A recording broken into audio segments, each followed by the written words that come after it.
Report Riaz Ali Mirani Shikarpur से JUI जो सिंध अमन मार्च सुभाणे शिकारपुर पहुंचंदो। काफ़िलो शिकारपुर पहुंचण ते अलॻ अलॻ चौक पर जलसे जी सूरत अख्तियार कंदो, जंहिंजी JUI अॻवान ख़िताब कंदा। सिंध अमन मार्च पूरे सूबे में अमन अमान जी बहाली लाइ संग मेल साबित थींदो। तफ़सील मूजिब जमीयतुल उलमा इस्लाम सूबा सिंध जे तरफ़ां निकितल सिंध अमन मार्च मुख़्तलिफ़ शहरनि खां थींदो, जेकमबाद खां सुभाणे 24 अक्टूबर बरोज़ा अंगारो शिकारपुर पहुचंदो। काफ़िलो शहर जे अलावाली चौक ते जलसा आम जी सूरत अख्तियार कंदो, जंहिंखे JUI जा सूबाई अॻवान अलामा राशिद मामून सुमरो, इंजीनियर अब्दुल रज़ाक आबिद लाको, सैयद सिराज अहमद शाह अमरोटी, मौलाना अब्दुल क़य्यूम हाले जीवी, मोहतरम असलम गोरी, मौलाना अब्दुल्ला पहोड़ ऐं मौलाना अब्दुल्ला महर ख़ुसूसी ख़िताब कंदा। काफ़िले जे लाइ हुमायूं सुल्तान कोट खानपुर रुस्तम चक लकी गुलाम शाह मदेजी में इस्तक़बालिया कैंपूं लॻायूं वयूं आहिनि, जिते काफ़िले जी शिरका जो गुलनि जी वर्खा सां इस्तक़बाल कयो वेंदो।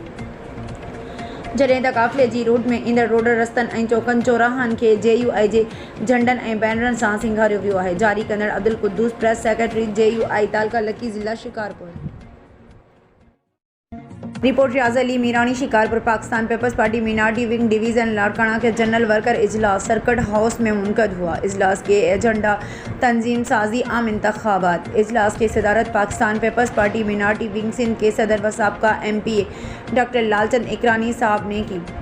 इजलास में डिवीज़न लाड़काना के तमाम इतला के सदूर, जनरल सेक्रेटरीज, इंफॉर्मेशन सेक्रेटरीज और मिनार्टी विंग ज़िला शिकारपुर सदर दादा गल दास, मिनार्टी विंग ज़िला शिकारपुर जनरल सेक्रेटरी राहिब मल, मिनार्टी विंग ज़िला सीनियर नायब सदर Roshan Lal, minority wing information secretary दर्शन लाल ओड और मिनार्टी विंग ज़िला Shikarpur record secretary Madan Lal, deputy information Papan, तमाम ओहदेदारान, जियाले व उम्मीदवारान ने शिरकत की। दर्शन लाल और information secretary PP minority wing ज़िला शिकारपुर।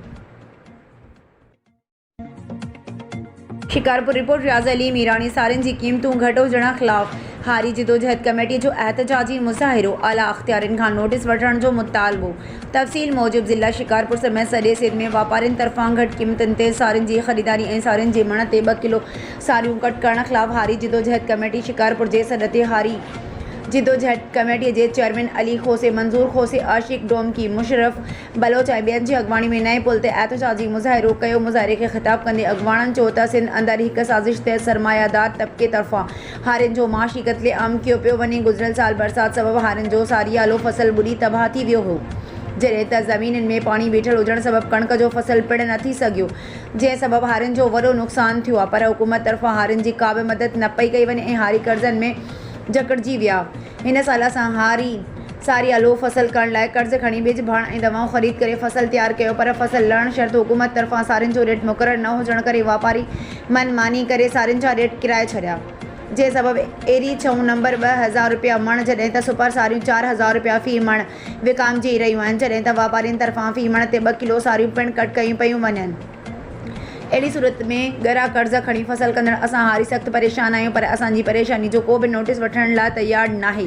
ज़िम्मेवार धुरनि जी अहिड़े रवैये सबबि एहतजाज करण लाइ मैदान ते निकिता आहियूं। असां सिंध हुकूमत खां मुतालबो कयूं था त एरी 6 नंबर सारियुनि जो 5000 रुपया फ़ी मण ऐं सुपर सारियुनि जो 8000 रुपया फ़ी मण सरकारी मुक़ररु कयो वञे ऐं वापारियुनि तरफ़ां फ़ी मण ते 2 किलो सारियूं कट करण वारो अमल ख़तमु करायो वञे। ॿी सूरत में एहतजाजी दाइरो वधायो वेंदो ऐं सूबाई सतह ते ॿियनि हारियुनि तंज़ीमुनि सां गॾु भरपूर एहतजाज कयो वेंदो।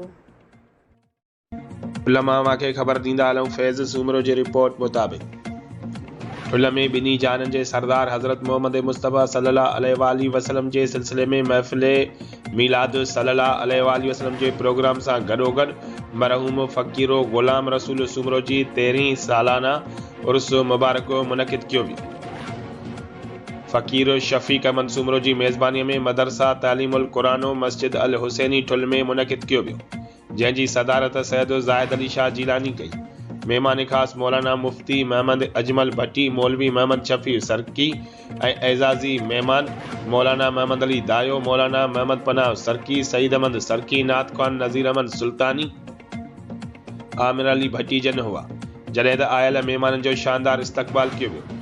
जश्न मीलाद प्रोग्राम में तमाम आशिकाने रसूल सल्लल्लाहु अलैहि वसल्लम वॾे अंग में शिरकत कई। मीलाद नबी सल्लल्लाहु अलैहि वसल्लम ऐं उर्स मुबारक वॾी अक़ीदत ऐं एहतराम सां मल्हायो वियो। उन मौक़े ते मशहूर नात ख़ाननि नज़ीर अहमद सुल्तानी, ज़ैनुल आबिदीन सुल्तानी ऐं ॿियनि मौलूद शरीफ़ पढ़ी आशिकाने रसूल सल्लल्लाहु अलैहि वसल्लम के झूमाए खूब दाद हासिल कयो। जलसे के मौलाना मुफ्ती मोहम्मद अजमल भट्टी, मौलाना मुफ्ती मोहम्मद शफी सरकी, मौलाना अली मोहम्मद दायो ऐं ॿियनि खिताब कयो।